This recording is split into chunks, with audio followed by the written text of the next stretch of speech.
Viewers welcome back on programme. So viewers गलबात करन जा रहे हैं कि भावें प्रेजिडेंट ट्रंप ने अपने उद्घाटनी भाषण में साउथ एशिया संबंधी कोई टिप्पणी नहीं की ਅਤੇ ना ही भारत पाकिस्तान अफगानिस्तान का कोई जिक्र किया, पर फिर भी इशारिਆਂ राਹੀਂ ਇਹ ਵੀ ਸਮਝਣ ਦੀ ਕੋਸ਼ਿਸ਼ ਕਰਾਂਗੇ ਕਿ ਟਰੰਪ ਐਡਮਿਨਿਸਟ੍ਰੇਸ਼ਨ ਦੀ ਸਾਊਥ ਏਸ਼ੀਆ ਸੰਬੰਧੀ ਕੀ ਨੀਤੀ ਹੋਵੇਗੀ। ਸੋ ਇਸ ਬਾਰੇ ਆਪਾਂ ਗੱਲਬਾਤ ਕਰਨ ਜਾ ਰਹੇ ਹਾਂ। ਸੋ ਅਸੀਂ ਚਾਹਾਂਗੇ ਕਿ ਤੁਸੀਂ ਇਸੇ ਤਰ੍ਹਾਂ ਬਣੇ ਰਹਿਣਾ, ਦੇਖਣ ਸੁਣਨ ਲਈ ਲਿਖਣ ਲਈ ਤੁਹਾਡਾ ਸਭ ਦਾ ਬਹੁਤ ਬਹੁਤ ਧੰਨਵਾਦ ਜੀ। ਡਾਕਟਰ ਸਾਹਿਬ ਕੀ ਕਹਿਣਾ ਚਾਹੋਗੇ? ਦੇਖੋ, ਇੰਡੀਆ ਦੇ ਜਿਹੜੇ ਥੋੜ੍ਹੇ ਬਹੁਤ ਓਪਨ ਮਾਈਂਡਡ ਯੂਟਿਊਬਰ ਨੇ ਪਿਛਲੇ ਇਹਨਾਂ ਸਾਰੇ 2 ਹਫ਼ਤਿਆਂ ਤੋਂ ਜ਼ਿਆਦਾ ਤਾਂ ਜਿਹੜਾ ਵਿਸ਼ਾ ਉਹਨਾਂ ਦੀ ਡਿਸਕਸ਼ਨ ਦਾ ਰਿਹਾ वो तो यही सी कि मोदी जी को बुलावा नहीं मिला। और सुब्रमण्यम स्वामी जिहड़ा RSS आइडियालॉग है उन्हें तो ऐसी रेल बनाई एस जयशंकर दी, उन्होंने कहा भी वेटर, उन्हें कहा भी 3 दिन वाइट हाउस के बाहर भुखा भाना बैठा रहा, पर उन्होंने उहदी झोली च खैर नहीं पई। और हुण भी उन्हें दावे नाल उन्हां दा एक बीबी पत्रकार है नीलू ब्यास, ਉਹਦੇ ਨਾਲ ਗੁਫ਼ਤਗੂ 'ਚ ਅੱਜ ਵੀ ਉਹਨੇ ਤਾਜ਼ਾ ਕਿਹਾ, ਉਹਨੇ ਕਿਹਾ ਕਿ ਈਵਨ ਐਸ ਜੈਸ਼ੰਕਰ ਨੂੰ ਵੀ ਇਨਵੀਟੇਸ਼ਨ ਨਹੀਂ ਸੀ। ਇਹ ਤਾਂ ਉਹਨਾਂ ਦੀ ਐਮਬੈਸੀ ਨੂੰ 2 ਟਿਕਟਾਂ ਉਹਨਾਂ ਨੇ ਦਿੱਤੀਆਂ, ਇੱਕ 'ਚ ਐਮਬੈਸਡਰ ਨੇ ਬਹਿਣਾ ਸੀ, ਇੱਕ 'ਚ ਡਿਪਟੀ ਐਮਬੈਸਡਰ ਨੇ, ਉਹਦੀ ਥਾਂ ਦੇ ਉੱਤੇ ਐਸ ਜੈਸ਼ੰਕਰ ਜਾ ਕੇ ਬਹਿ ਗਿਆ। ਉਹਨੇ ਕਿਹਾ ਵੀ ਇੰਨੀ ਬੇਇੱਜ਼ਤੀ ਜਿਹੜੀ ਹੈ ਉਹ ਕਦੇ ਨਹੀਂ ਹੋਈ ਔਰ ਬਿਲਕੁਲ ਜਿਹੜਾ ਭਾਰਤ ਦਾ ਜਿਹੜਾ ਉਹ ਥੱਲਾ ਲਾ ਦਿੱਤਾ। ਹਾਲਾਂ ਬਹੁਤ ਸਾਰੇ ਇਹਦਾ ਕਾਰਨ ਜਿਹੜਾ ਇਹ ਵੀ ਦੇਣ ਦੀ ਕੋਸ਼ਿਸ਼ ਕਰਦੇ ਨੇ ਕਿ ਆਪਣੀ ਲਾਸਟ ਵਿਜ਼ਿਟ ਵੇਲੇ ਜੂਨ ਦੇ ਮਹੀਨੇ ਜਦੋਂ ਕਿ ਮੋਦੀ ਨੇ ਆਉਣਾ ਸੀ UN ਦੇ ਵਿੱਚ ਵੀ ਉਹਨੇ ਬੋਲਣਾ ਸੀ, ਔਰ ਉਦੋਂ ਟਰੰਪ ਨੇ ਪਬਲਿਕ ਇੱਕ ਇੰਟਰਵਿਊ ਦੇ ਵਿੱਚ ਕਿਹਾ ਸੀ ਕਿ my friend Modi is coming, I will also meat ਹਿਮ। ਅਤੇ ਉਹ ਜਦੋਂ ਆਇਆ ਬਾਈਡਨ ਦੇ ਘਰ ਤਾਂ ਕੁਆਡ ਦੇ ਨਾਂ ਥੱਲੇ ਡੈਲਾਵੇਅਰ ਜਿਹੜਾ ਉਹ ਮੁਲਾਕਾਤ ਹੋਈ, ਅਸੀਂ ਉੱਥੇ ਪ੍ਰੋਟੈਸਟ ਵੀ ਕੀਤਾ ਜ਼ੋਰਦਾਰ। ਲੇਕਿਨ ਜਦੋਂ ਮੋਦੀ ਨੂੰ ਪੁੱਛਿਆ ਗਿਆ ਕਿ ਵੀ ਟਰੰਪ ਤੁਹਾਨੂੰ ਮਿਲਣਗੇ, ਉਹਨੇ ਕਿਹਾ ਨਹੀਂ ਮੈਂ ਬਹੁਤ ਬਿਜ਼ੀ ਹਾਂ, ਮੈਂ ਨਿਊਯਾਰਕ ਤੋਂ ਫਿਰ ਚਲੇ ਜਾਣਾ, ਮੈਂ ਨਹੀਂ ਮਿਲ ਸਕਣਾ। ਸੋ ਜਿਹੜੇ ਇਸ ਕਿਸਮ ਦੇ ਕਰੈਕਟਰ ਹੁੰਦੇ ਨੇ ਟਰੰਪ ਵਰਗੇ, ਉਹਨੇ ਇਸ ਨੂੰ ਜਿਹੜਾ ਬਹੁਤ ਵੱਡੀ ਬੇਇੱਜ਼ਤੀ ਮੰਨਿਆ ਔਰ ਨਤੀਜੇ ਦੇ ਤੌਰ 'ਤੇ ਉਹਨੇ ਇਹਨਾਂ ਦਿਨਾਂ ਦੇ ਵਿੱਚ ਹੀ ਜਿਹੜਾ ਆ ਉਹ ਮੋਦੀ ਨੂੰ ਔਰ ਭਾਰਤ ਨੂੰ ਜਿਹੜਾ ਉਹਦਾ ਦਿਖਾ ਦਿੱਤੀ ਹੈ ਅਸਲੀ ਔਕਾਤ ਵੀ ਤੁਹਾਡੀ ਕੀ ਹੈ। ਹਾਲਾਂਕਿ ਇਕੱਲਾ ਇਹ ਨਹੀਂ ਹੁੰਦਾ ਕਿ ਵੀ ਇਹ ਪਾਰਟ ਤਾਂ ਇੱਕ ਜਿਵੇਂ ਟਰੰਪ ਇੱਕ ਕਦਮ ਅੱਗੇ ਜਾ ਕੇ ਹਿਊਸਟਨ ਦੀ ਜਿਹੜੀ ਗੈਦਰਿੰਗ ਮੋਡੀ ਹਾਊਡੀ ਹੈ ਜਿਹਦੇ 'ਚ ਕਿ ਅਬ ਕੀ ਬਾਰ ਟਰੰਪ ਸਰਕਾਰ ਉਹਦੀ ਬਾਂਹ ਖੜੀ ਕਰਕੇ ਕਰ ਰਿਹਾ ਸੀ, ਉਹਨੂੰ ਵੀ ਉਹ ਵੀ ਇੰਜੋਏ ਕਰਦਾ ਇਸ ਕਿਸਮ ਦੇ ਸ਼ੋਅ ਨੂੰ, ਕਿਉਂਕਿ ਰਿਐਲਿਟੀ ਸ਼ੋਅ 'ਚੋਂ ਹੀ ਆਇਆ ਹੋਇਆ ਟਰੰਪ ਵੀ। ਔਰ ਉਹਨੂੰ ਉਹ ਵੀ ਪਸੰਦ ਆਇਆ ਕਿ ਵੀ ਉੱਥੇ ਜਾ ਕੇ ਗੁਜਰਾਤ ਦੇ ਵਿੱਚ ਔਰ ਸਟੇਡੀਅਮ ਦੇ ਵਿੱਚ ਤੇ ਦੂਜੇ ਤੀਜੇ ਇੱਥੇ ਹਿਊਸਟਨ ਦੇ ਵਿੱਚ ਉਹ ਸਾਰਾ ਪਾਰਟ। ਪਰ ਇਹ ਉਹਨੂੰ ਲੱਗਾ ਕਿਉਂਕਿ ਉਦੋਂ ਅਜੇ ਜੂਨ ਦੇ ਮਹੀਨੇ ਹੋਪ ਹੀ ਨਹੀਂ ਸੀ ਕਿ ਟਰੰਪ ਜਿੱਤ ਸਕਦਾ। ਸੋ ਇੱਕ ਕਰੈਕਟਰ ਤਾਂ ਇਹਨਾਂ ਦਾ ਬ੍ਰੈਮਨਿਕਲ ਸਿਸਟਮ ਵਾਲਿਆਂ ਦਾ ਸਮਝ ਆ ਗਿਆ ਟਰੰਪ ਨੂੰ ਕਿ ਵੀ ਇਹ ਤਾਂ ਸਾਰੇ ਜਿਹੜੇ ਨੇ ਇਹਨਾਂ 'ਤੇ ਇਤਬਾਰ ਕੋਈ ਨਹੀਂ ਹੈ, ਯਾਰ ਯੂਰ ਕੋਈ ਨਹੀਂ ਹੈਗੇ, ਇਹ ਤਾਂ ਇਹੀ ਦੇਖਦੇ ਨੇ। ਕੁਦਰਤੀ ਮੈਨੂੰ ਜਦੋਂ ਮੈਂ ਇਸ ਟੌਪਿਕ ਨੂੰ ਰਿਸਰਚ ਵੀ ਕਰ ਰਿਹਾ ਸੀ ਤੇ ਵਿੰਸਟਨ ਚਰਚਲ ਉਹਨੇ ਐਲਬਰਟ ਹਾਲ ਲੰਡਨ ਦੇ ਵਿੱਚ 18 ਮਾਰਚ 1931 ਨੂੰ ਜਿਹੜਾ ਇੱਕ ਲੈਕਚਰ ਦਿੱਤਾ, ਉਹਦੀ ਕੋਟ ਹੈ, these Brahmins who mouth and patter the principles of Western liberalism and pose as philosophic and democratic politicians are the same Brahmins who deny the primary rights of existence to nearly 60 million of their own fellow countrymen whom they call untouchable and whom they have by thousands of years of oppression actually taught to accept this sad position। ਇਹ ਬੜਾ ਜ਼ਬਰਦਸਤ ਕੋਟ ਹੈ ਚਰਚਲ ਦਾ। ਉਹਨੇ ਕਿਹਾ ਵੀ ਇਹ ਜਿਹੜੇ ਆ ਕੇ ਇੱਥੇ ਵੈਸਟਰਨ ਲਿਬਰਲਿਜ਼ਮ ਔਰ ਇਸ ਦੀਆਂ ਵਿਆਖਿਆਵਾਂ ਕਰਦੇ ਨੇ ਔਰ ਆਪਣੇ ਆਪ ਨੂੰ ਬੜੇ ਫਿਲਾਸਫਿਕ ਅਤੇ ਡੈਮੋਕ੍ਰੈਟਿਕ ਪੋਲੀਟੀਸ਼ੀਅਨਸ ਦੇ ਤੌਰ 'ਤੇ ਜਿਹੜਾ ਉਹ ਪ੍ਰੈਜ਼ੈਂਟ ਕਰਦੇ ਨੇ ਕਿ ਜਿਵੇਂ ਇਨਸਾਨੀਅਤ ਔਰ ਸਰਵੇ ਭਵੰਤੂ ਸੁਖਿਨਾ ਸਰਵੇ ਭਵੰਤੂ ਨਿਰਾਮਿਆ, ਸਾਰੇ ਸੁਖੀ ਹੋਣ, ਸਾਰੇ ਅਰੋਗ ਹੋਣ, ਜਿਹੜਾ ਕਹਿ ਕੇ ਸਾਰਾ ਦੁਨੀਆ ਇੱਕ ਕੁਟੰਬ ਹੈ। ਇਹ ਵੀ ਇੱਕ ਕੋਟ ਕਰਨ। ਉਹਨੇ ਕਿਹਾ ਵੀ ਇਹ ਜਿਹੜੇ ਇੱਥੇ ਬੜੇ ਜਿਹੜਾ ਫਿਲਾਸਫਿਕ ਗੱਲਾਂ ਕਰਦੇ ਨੇ ਇਹ ਉਹੀ ਬ੍ਰਾਹਮਣ ਨੇ who deny the primary rights of existence to 60 million of their own fellow countrymen।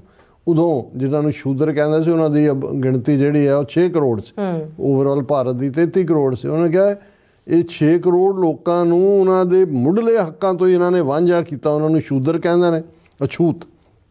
whom they have by thousands of years of oppression actually taught to accept this sad position ਕਿ ਵੀ ਇਹ ਹਜ਼ਾਰਾਂ ਸਾਲਾਂ ਤੋਂ ਉਹਨਾਂ ਨੂੰ ਜਿਹੜਾ ਅਨਟਚੇਬਲ ਬਣਾ ਕੇ ਉਹਨਾਂ ਨੂੰ ਐਕਸੈਪਟ ਕਰਾ ਦਿੱਤਾ ਹੋਇਆ ਕਿ ਵੀ ਸਾਡੇ ਨਾਲ ਇਵੇਂ ਹੀ ਹੋਣਾ। ਸੋ ਮੈਂ ਸਮਝਦਾ ਹਾਂ ਵੀ ਇਹ ਚਰਚਲ ਨੂੰ ਤਾਂ 1930 ਸਿਆਣਾ ਬੰਦਾ ਸੀ, ਉਹਨੂੰ ਤਾਂ 30s ਦੇ ਵਿੱਚ ਹੀ ਸਮਝ ਸੀ ਕਿ ਵੀ ਇਹ ਬੜੇ ਡੈਮੋਕਰੈਟ ਤੇ ਬੜੇ ਇਨਸਾਨੀ ਤੇ ਬੜੇ ਜਮਹੂਰੀਅਤ ਦੀਆਂ ਗੱਲਾਂ ਕਰਨ ਵਾਲੇ, ਆਪਣੀ ਜਮਹੂਰੀਅਤ ਦਾ ਇਹ ਮਾਡਲ ਹੈ। ਮੇਰਾ ਖਿਆਲ ਹੈ ਵੀ ਟਰੰਪ ਨੂੰ ਵੀ ਸਮਝ ਆ ਗਿਆ ਕਿ ਵੀ ਇਹ ਹੋਰ ਹੀ ਨਸਲ ਹੈ, ਇਹਨਾਂ ਦੇ ਨਾਲ ਨਹੀਂ ਚੱਲ ਸਕਦਾ। ਦੂਸਰਾ ਪੱਖ ਜਿਹੜਾ ਈਵਨ ਜਿਹੜੇ ਮਿਸਟਰ ਪ੍ਰਵੀਨ ਸਾਨੀ ਜਿਹੜਾ ਇੱਕ ਐਕਸਪਰਟ ਹੈ ਇੰਡੀਆ ਦੇ ਨਾਲ, ਐਕਸ ਫੌਜੀ ਹੈ, ਅਫਸਰ ਰਿਟਾਇਰ, ਲੇਕਿਨ ਉਸ ਨੂੰ ਇੱਕ ਨਿਊਟਰਲ ਐਨਾਲਿਸਟ ਦੇ ਤੌਰ ਤੇ ਦੇਖਿਆ ਜਾਂਦਾ ਹੈ। ਉਹਨੇ ਵੀ ਇਸ ਦੇ ਉੱਤੇ ਆਪਣਾ ਇੱਕ ਜਿਹੜਾ ਐਪੀਸੋਡ ਕੀਤਾ ਹੈ। ਉਹਨੇ ਕਿਹਾ ਕਿ ਵੀ ਹੁਣ ਜਿਹੜਾ ਟਰੰਪ ਦਾ ਸੰਸਾਰ ਹੈ, ਜਿਹੜਾ ਅਗਲੇ 4 ਸਾਲ ਨੇ, ਇੰਡੀਆ ਉਹਦੇ 'ਚ ਕੋਈ ਪ੍ਰਾਇਰਟੀ ਨਹੀਂ ਹੈ, ਇੰਡੀਆ ਮੈਟਰ ਨਹੀਂ ਕਰਦਾ। ਇਹ ਜਿਹੜੀ ਇਹ ਸਮਝ ਜਾਣਾ ਚਾਹੀਦਾ ਹੈ ਕਿ ਟਰੰਪ ਔਰ ਸ਼ੀ ਜਿਨਪਿੰਗ ਦੀ ਰਿਲੇਸ਼ਨਸ਼ਿਪ ਜਿਹੜੀ ਹੈ ਉਹ ਕਿਸ ਲੈਵਲ ਦੇ ਉੱਤੇ ਹੈ। ਚਾਈਨਾ ਹੀ ਪ੍ਰਾਇਰਟੀ, ਔਰ ਇਨਫੈਕਟ ਆਲਰੇਡੀ ਜਿਹੜਾ ਵਰਲਡ ਹੈ ਉਹ ਬਾਈਪੋਲਰ ਬਣ ਗਿਆ ਹੈ। ਕੋਲਡ ਵਾਰ ਈਰਾ ਦੇ ਵਿੱਚ ਸੋਵੀਅਤ ਯੂਨੀਅਨ ਔਰ ਅਮਰੀਕਾ 2 ਪੋਲ ਸੀ, ਹੁਣ ਅਮਰੀਕਾ ਔਰ ਚਾਈਨਾ, ਕਿਉਂਕਿ ਰਸ਼ੀਆ ਨੇ ਵੀ ਚਾਈਨਾ ਦਾ ਛੋਟਾ ਭਰਾ ਬਣਨਾ ਕਬੂਲ ਕਰ ਲਿਆ, ਸੋ ਉਹ ਉਹਨਾਂ ਦੇ ਥੱਲੇ ਹੈ। ਔਰ ਉਹਨਾਂ ਨੇ ਕਿਹਾ ਕਿ ਵੀ ਕਿਉਂਕਿ ਇਹ ਜਿਹੜਾ ਸ਼ੀ ਔਰ ਟਰੰਪ ਦੇ ਵਿਚਾਲੇ ਜਿਹੜੀ ਲਾਈਨ ਹੈ ਉਹਦੇ 'ਚ ਹੈ ਕਿ security competition in south East Asia, Taiwan and SCS will take A back seat, ਕਿਉਂਕਿ ਉਹ ਚੀਨ ਹੀ ਉੱਥੇ ਡੋਮੀਨੇਟ ਕਰੇਗਾ ਔਰ ਉਹਦੇ security competition south East Asia 'ਚ ਕੋਈ ਨਹੀਂ ਹੈ।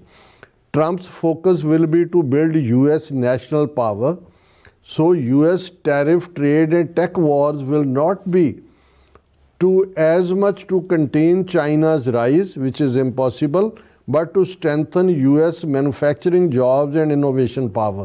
और ਜੇ ਤੁਸੀਂ ਟਰੰਪ ਦੀ ਇਨੋਗ੍ਰੇਸ਼ਨ ਸਪੀਚ ਦੇਖੋ ਉਹਦੇ 'ਚ ਕਿ ਵੀ ਅਮਰੀਕਾ ਨੂੰ ਅਸੀਂ ਅਗੇਨ ਮੈਨੂਫੈਕਚਰਿੰਗ ਹੱਬ ਬਣਾਉਣਾ ਹੈ। ਸੋ ਜਿਹੜਾ ਬਹੁਤਿਆਂ ਨੂੰ ਲੱਗਦਾ ਸੀ ਕਿ ਚੀਨ ਨਾਲ ਜੰਗ ਤੇ ਪੈਸੀਫਿਕ ਓਸ਼ਨ ਤੇ ਫਲਾਣਾ ਢਿਮਕਾ, ਉਹਨਾਂ ਨੇ ਕਿਹਾ ਵੀ ਨਹੀਂ, ਇਹ ਜਿਹੜਾ ਕੰਪੀਟੀਸ਼ਨ ਹੈ ਇਸ ਲੈਵਲ ਤੇ ਹੀ ਹੋਏਗਾ ਕਿ ਭਾਈ ਤੁਸੀਂ ਅਮਰੀਕਾ ਦੇ ਵਿੱਚ ਮੈਨੂਫੈਕਚਰਿੰਗ, ਕਿਉਂਕਿ ਜੌਬਸ ਤਾਂ ਹੀ ਕ੍ਰੀਏਟ ਹੋਣਗੇ। ਔਰ ਈਵਨ ਜਿਹੜਾ ਆਟੋ ਇੰਡਸਟਰੀ ਦੇ ਉੱਤੇ ਐਨਵਾਇਰਨਮੈਂਟਲ ਲਾਅ ਦੂਜੇ ਤੀਜੇ ਵੀ ਡਿਲੂਟ ਕੀਤੇ ਨੇ।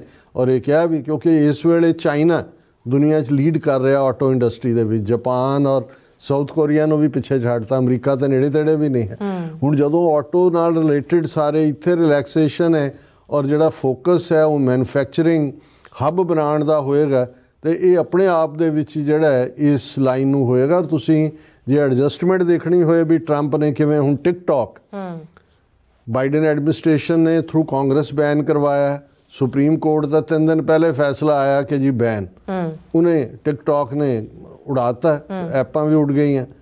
ਟਰੰਪ ਨੇ ਆਪਣੇ ਕੱਲ੍ਹ ਦੇ ਭਾਸ਼ਣ 'ਚ ਇਹ ਕਿਹਾ ਕਿ ਵੀ ਅਸੀਂ ਡੀਲ ਕਰਾਂਗੇ 50-50 ਔਰ ਰੀਸਟੋਰ ਕਰੋ ਉਹਨੂੰ ਟਿਕਟੌਕ ਨੂੰ, ਔਰ ਇਹ ਉਹ ਨਾਲ ਦੀ ਨਾਲ ਆ ਗਿਆ ਟਿਕਟੌਕ ਵਾਪਸ, 90 ਦਿਨ ਦਾ ਟਾਈਮ ਹੈ।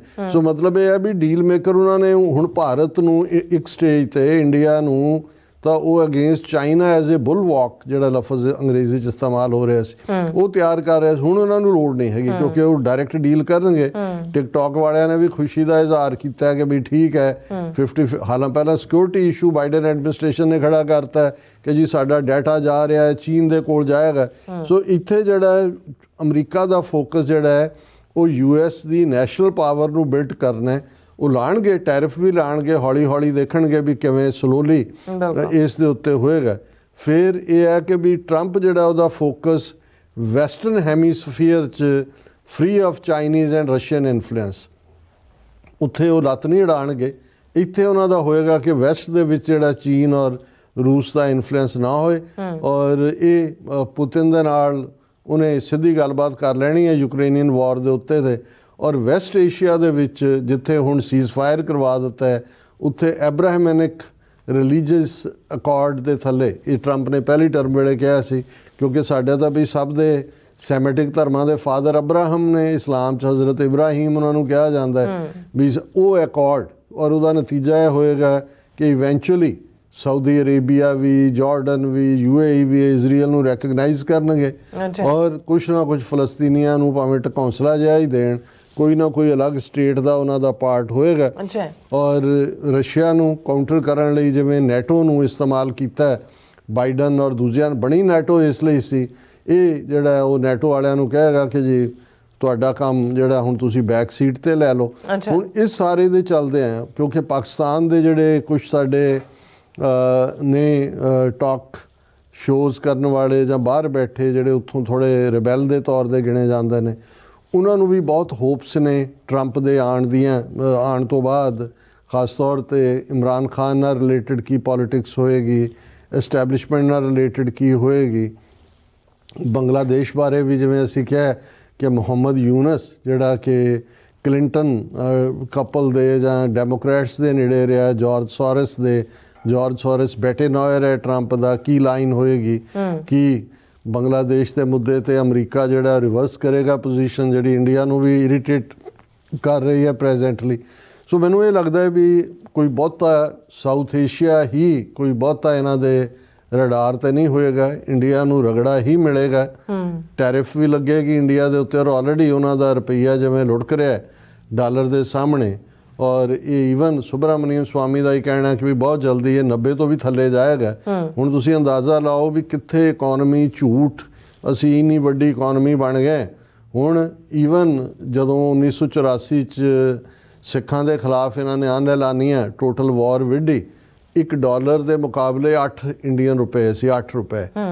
ਮਨਮੋਹਨ ਸਿੰਘ ਦੇ ਵੇਲੇ ਜਦੋਂ ਇਹਨਾਂ ਦੀ UPA ਸਰਕਾਰ ਸੀ ਉਦੋਂ 55-56 ਰੁਪਏ ਸੀ, ਹੁਣ ਜਿਹੜਾ 87-88 ਦੇ ਨੇੜੇ ਪਹੁੰਚਿਆ ਹੋਇਆ। ਸੋ ਅਸੀਂ ਇਹ ਸਮਝਦੇ ਹਾਂ ਵੀ ਇੰਡੀਆ ਇਕਨੋਮਿਕਲੀ ਵੀ ਬੁਰੀ ਤਰ੍ਹਾਂ ਸਫਰ ਕਰੇਗਾ। ਟਰੰਪ ਐਡਮਿਨਿਸਟ੍ਰੇਸ਼ਨ ਇਹਨਾਂ ਨੂੰ, ਕਿਉਂਕਿ ਇਹਨਾਂ ਦੀ ਕੋਈ ਬਹੁਤੀ ਲੋੜ ਵੀ ਉਹਨਾਂ ਨੂੰ ਮਹਿਸੂਸ ਹੁੰਦੀ ਔਰ ਬਹੁਤਾ ਮੂੰਹ ਨਹੀਂ ਲਾਏਗਾ। ਪਾਕਿਸਤਾਨ ਦੇ ਹਵਾਲੇ ਨਾਲ ਜਿਵੇਂ ਮੈਂ ਪਿਛਲੇ ਸੈਗਮੈਂਟ 'ਚ ਵੀ ਕਿਹਾ ਵੀ ਕੱਲ੍ਹ ਦੀ ਆਪਣੀ ਪ੍ਰੈਜੈਂਟੇਸ਼ਨ 'ਚ ਟਰੰਪ ਨੇ ਬਾਈਡਨ ਐਡਮਿਨਿਸਟ੍ਰੇਸ਼ਨ ਨੂੰ ਦੋਸ਼ ਦਿੱਤਾ ਸੀ ਕਿ ਤੁਸੀਂ ਅਫਗਾਨਿਸਤਾਨ 'ਚੋਂ ਫੌਜ ਕੱਢੀ, ਵੈਪਨ ਤੁਸੀਂ ਉੱਥੇ ਛੱਡ ਆਏ ਹੋ ਔਰ ਤੁਸੀਂ ਉਹਨਾਂ ਨੂੰ ਅਫਗਾਨ ਗਵਰਨਮੈਂਟ ਨੂੰ ਪੈਸੇ ਦੇ ਰਹੇ ਹੋ, ਔਰ ਉਹ ਅਸੀਂ ਜਦੋਂ ਤੱਕ ਉਹ ਵੈਪਨ ਵਾਪਸ ਨਹੀਂ ਲੈਂਦੇ ਔਰ ਦੂਸਰਾ ਨਹੀਂ ਕਰਦੇ ਅਸੀਂ ਜਿਹੜਾ ਉਹਨਾਂ ਨੂੰ ਕੁਛ ਨਹੀਂ ਦਿਆ। ਇਹਦਾ ਮਤਲਬ ਇਹ ਹੈ ਕਿ ਇਹ ਵੀ ਪਾਕਿਸਤਾਨ ਦੀ ਫੇਵਰ ਦੀ ਗੱਲ ਹੈ, ਕਿਉਂਕਿ ਇੰਡੀਆ ਨੇ ਰਾਬਤਾ ਖੋਲ੍ਹਿਆ ਤਾਲਿਬਾਨ ਦੇ ਨਾਲ, ਤਾਲਿਬਾਨ ਸਰਕਾਰ ਦੇ ਨਾਲ। ਪਾਕਿਸਤਾਨ 'ਤੇ ਹਮਲੇ ਹੋ ਰਹੇ ਨੇ, ਪਾਕਿਸਤਾਨ ਨੇ ਕਾਊਂਟਰ ਆਪਰੇਸ਼ਨ ਵੀ ਕੀਤਾ, ਵੁਹਾਨ ਕੋਰੀਡੋਰ ਵੀ ਕੁਛ ਹਿੱਸਾ ਉਹਦਾ ਉਹਨਾਂ ਨੇ ਲੈ ਲਿਆ। ਸੋ ਜੇ ਅਮਰੀਕਾ ਦੀ ਟਰੰਪ ਨੇ ਇਹ ਕੱਲ੍ਹ ਦੀ ਆਪਣੀ ਸਪੀਚ ਦੇ ਵਿੱਚ ਇੰਡੀਕੇਸ਼ਨ ਦਿੱਤੀ ਸੀ, ਜੇ ਇਹ ਗੱਲ ਫੋਲੋ ਹੁੰਦੀ ਹੈ ਤੇ ਫਿਰ ਜਿਹੜੀ ਇਹ ਤਾਲਿਬਾਨ ਸਰਕਾਰ ਅਫਗਾਨਿਸਤਾਨ 'ਚ ਹੈ, ਜਿਹੜੀ ਇੰਡੀਆ ਜਿਨ੍ਹਾਂ ਰਾਹੀਂ ਬਲੋਚਿਸਤਾਨ ਦੇ ਵਿੱਚ ਵੀ, GA ਸਿੰਧ ਦੇ ਥੱਲੇ ਵੀ ਇਹਨਾਂ ਨੇ ਖੜਾ ਕਰ ਦਿੱਤਾ ਸੀ ਫਸਾਡ, ਇਹ ਸਾਰਾ ਜਿਹੜਾ ਉਹ ਚੈੱਕ ਹੋਏਗਾ। ਔਰ ਮੈਨੂੰ ਇਹ ਲੱਗਦਾ ਹੈ ਕਿ ਵੀ ਕਿਉਂਕਿ ਜਿਹੜੀ ਬਾਈਡਨ ਐਡਮਿਨਿਸਟ੍ਰੇਸ਼ਨ ਦੇ ਵੇਲੇ ਹੀ ਇਮਰਾਨ ਖਾਨ ਔਰ ਦੂਸਰਾ ਕ੍ਰਾਈਸਿਸ ਜਾਂ ਉਹਨਾਂ ਦਾ ਅੰਡਰ ਸੈਕਟਰੀ ਲੂ, ਜਿਸ ਦੇ ਉੱਤੇ ਇਮਰਾਨ ਖਾਨ ਨੇ ਇਲਜ਼ਾਮ ਲਾਇਆ ਕਿ ਵੀ ਮੇਰੀ ਸਰਕਾਰ ਨੂੰ ਜਿਹੜਾ ਟੋਪਲ ਕੀਤਾ ਜਾਂ ਅਦਰਵਾਈਜ਼ ਕੀਤਾ, ਮੇਰਾ ਖਿਆਲ ਹੈ ਕਿ ਵੀ ਕੋਈ ਨਾ ਕੋਈ ਮੀਡੀਏਸ਼ਨ ਦਾ ਰੋਲ ਟਰੰਪ ਐਡਮਿਨਿਸਟ੍ਰੇਸ਼ਨ ਨੇ ਜਿਹੜੇ ਉਸ ਖਿੱਤੇ ਦੇ ਵਿੱਚ ਜਿਵੇਂ ਰਿਚਰਡ ਔਰ ਦੂਸਰੇ ਨੂੰ ਲਾਇਆ, ਇਹ ਵਿਦਨ ਪਾਕਿਸਤਾਨ ਐਸਟੈਬਲਿਸ਼ਮੈਂਟ ਔਰ ਉਹਨਾਂ ਦੀ ਜਿਹੜੀ ਹੈ ਇਮਰਾਨ ਖਾਨ ਦੀ ਧਿਰ ਖਾਸ ਤੌਰ 'ਤੇ ਕੋਈ ਨਾ ਕੋਈ ਜਿਹੜਾ ਮਿਡਲ ਰਸਤਾ ਨਿਕਲਣ ਦੀਆਂ ਸੰਭਾਵਨਾਵਾਂ ਜਿਹੜੀਆਂ ਨੇ ਉਹ ਜ਼ਿਆਦਾ ਨੇ। ਔਰ ਸਿੱਖ ਫੈਕਟਰ ਦੇ ਐਂਗਲ ਤੋਂ ਜਿਵੇਂ ਅਸੀਂ ਡਿਸਕਸ ਕਰ ਚੁੱਕੇ ਹਾਂ ਕਿ ਅਮਰੀਕਾ ਦੀ ਸੋਵਰਨਿਟੀ ਦੀ ਗੱਲ ਕੰਟਰੀਜ਼ ਦੀ ਹੋਈ, ਅਮਰੀਕਨ ਸੋਇਲ ਦੇ ਉੱਤੇ ਇਹ ਜਿਹੜੀਆਂ ਕਾਰਟੇਲਸ ਨੇ ਔਰ ਟੈਰਰਿਸਟ ਆਰਗੇਨਾਈਜੇਸ਼ਨ ਬਣਾਉਣ ਦੀ ਗੱਲ, 17s ਦਾ ਜਿਹੜਾ ਲਾਅ ਨੂੰ ਇਨਵੋਕ ਕਰਨ ਦੀ ਗੱਲ ਹੋਈ। ਸੋ ਮੈਨੂੰ ਇਹ ਲੱਗਦਾ ਹੈ ਵੀ ਇੰਡੀਆ ਦੇ ਕੋਲ ਮੋਦੀ ਦਾ ਚਿਹਰਾ ਪਹਿਲਾਂ ਹੀ ਸਾਹਮਣੇ ਆ ਗਿਆ ਵੀ ਇਹ ਕਿਸ ਕਿਸਮ ਦੇ ਨੇ, ਔਰ ਇਹ ਕਦੇ ਵੀ ਅਮਰੀਕਾ ਨੂੰ ਇਹ ਪਸੰਦ ਨਹੀਂ ਸੀ ਔਰ ਟਰੰਪ ਨੂੰ ਬਿਲਕੁਲ ਨਹੀਂ ਹੋਏਗਾ ਕਿ ਵੀ ਤੁਸੀਂ ਜਾ ਕੇ ਭਾਲੂ ਜੱਫੀਆਂ ਵੀ ਪੁੱਤੇ ਨਾਲ ਪਾ ਰਹੇ ਹੋ, ਉਹਨਾਂ ਦੇ ਆਇਲ ਨੂੰ ਲੈ ਕੇ ਕਈ ਗੁਣਾ ਜ਼ਿਆਦਾ ਰੀਪ੍ਰੋਸੈਸ ਕਰਕੇ ਯੂਰਪ 'ਚ ਵੇਚ ਕੇ ਤੁਸੀਂ ਰਸ਼ੀਆ ਦੇ ਖਿਲਾਫ ਸੈਂਕਸ਼ਨਸ ਨੂੰ ਵੀ ਜਿਹੜਾ ਉਹ ਇਨਫੈਕਟਿਵ ਕੀਤਾ। ਸੋ ਸਾਨੂੰ ਇਹ ਲੱਗਦਾ ਕਿ ਵੀ ਇਹ ਜਿਹੜਾ ਇਹਨਾਂ ਨੂੰ ਬਹੁਤੀਆਂ ਹੋਪ ਸੀ ਟਰੰਪ ਦਾ ਜਨਮ ਦਿਨ ਮਨਾ ਕੇ ਔਰ ਟਰੰਪ ਨੂੰ ਕੁਛ ਮਿਲੀਅਨ ਦੇ ਕੇ, ਉਹਨੇ ਵੀ ਕਹਿ ਦਿੱਤਾ I like Hindu, 2 million the check ਜੇਬ 'ਚ ਪਾਇਆ, ਉਹ ਗੱਲ ਜਿਹੀ ਬਣੀ ਨਹੀਂ। ਹੁਣ ਟਰੰਪ ਨੂੰ ਪੈਸੇ ਦੀ ਕੋਈ ਕਮੀ ਨਹੀਂ ਹੈ ਔਰ ਇਹਨਾਂ ਦਾ ਥੱਲਾ ਹੀ ਲੱਗੇਗਾ ਇੰਡੀਆ ਦਾ। ਜੀ ਡਾਕਟਰ ਸਾਹਿਬ ਤੁਹਾਡਾ ਬਹੁਤ ਬਹੁਤ ਧੰਨਵਾਦ। ਸੋ ਥੱਲੇ ਬ੍ਰੇਕ ਵਿਊਅਰਸ ਤੁਸੀਂ ਇਸੇ ਤਰ੍ਹਾਂ ਬੜੇ ਰਹਿਣਾ, ਮਿਲਦੇ ਆ ਛੋਟੇ ਜਿਹੇ ਬ੍ਰੇਕ ਤੋਂ ਬਾਅਦ।